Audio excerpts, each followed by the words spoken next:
Ég las grein frá Benedikti Benediktssyni daginn.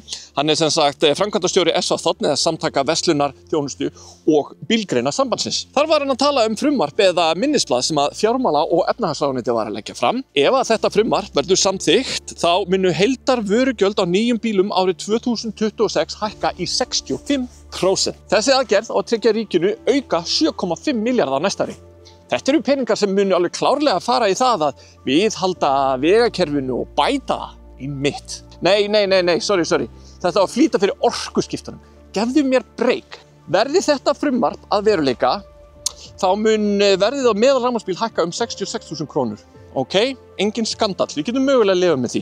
Verðið á meðal tengiltvinnbíl sem hægt að setja í samband, svoleiðis bíl mun hækka 815.000 krónur. Þetta þýðir að glænýr Mitsubishi Outlander sem kostar núna 8,7 milljónir króna, hann mun kosta 9,5 milljónir króna á næsta ári. Volvo XC60 sem kostar núna 12,2 milljónir króna, hann mun hækka í 13 milljónir króna. Verð á meðal bensínbíl mun hækka 847.000 krónur.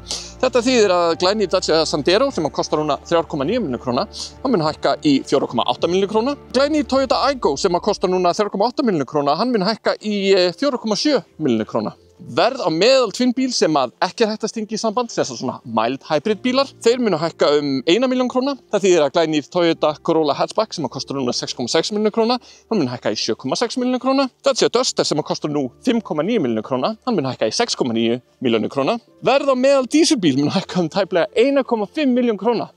Það þýðir að glænýr Toyota Hilux sem kostar nú 10,1 milljón, hann mun hækka í 11,6 milljónir. Isuzu D-Max sem kostar núna 9,3 milljónir króna, hann mun hækka í 10,8 milljónir króna. Og svo kemur það allra besta. Meðal kassabíl sem gengur fyrir dísilolíu, það sem sagt svipaður og þessi hérna, Volkswagen Caddy, sem eru oftast notaðir af smiðum eða af fólki sem þarf að flytja vörur eða pípurum, hann mun hækka 2,8 milljónir króna. Það þýðir að glæný útgáfa af þessum Volkswagen Caddy sem kostar núna nýr úr umboði 4,4 milljónir króna án vaffiska, það mun fara upp í 7,2 milljónir króna.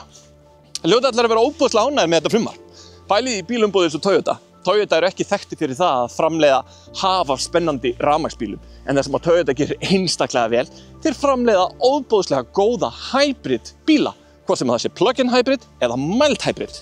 Bílaleigunar, þeir hljóta að hoppa hæð sína gleði. Ég meina ef þeir ætla að skipta út sínum flota, það mun kosta heldur betur aðeins auka fyrir þá.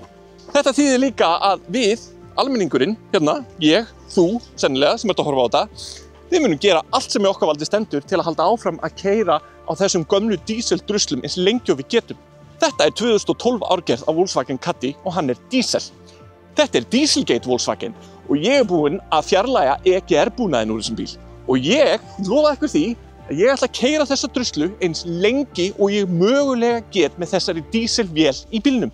Svo skulum við ekki gleyma því að þá líka eftir að setja á kílómetragjaldið á dísel, bensín og hybridbíla. Þannig að það verður stuð, það mun bitna á okkur á landsbyggðinni líka, en þá frekar, það mun líka bitna ykkur fólkinni í Reykjavík. Þetta frumvarp jafn gáfulegt og þessi pappírsmjólkurferna sem með áföstum plasttappa. Þannig ef þetta frumvarp verður að veruleika, þá verð ég bara að segja að þú veist, takk Daði Már. Takk Viðreisn. Vel gert. Þetta einmitt það sem við þurftum. Meiri skattar. Hækkum þetta á almenning. Setjum þetta allt á almenning. Já, borgum skatta. Við erum eins og Noregur og Danmörk og allir hinnir í kring. Það verður stuð. Meiri skattar og fáum ekkert fyrir það. Ó já. Það Gunnar Bragi þegar maður þarf á hann að halda. Hvað hann? Hún sé hérna. Gunni.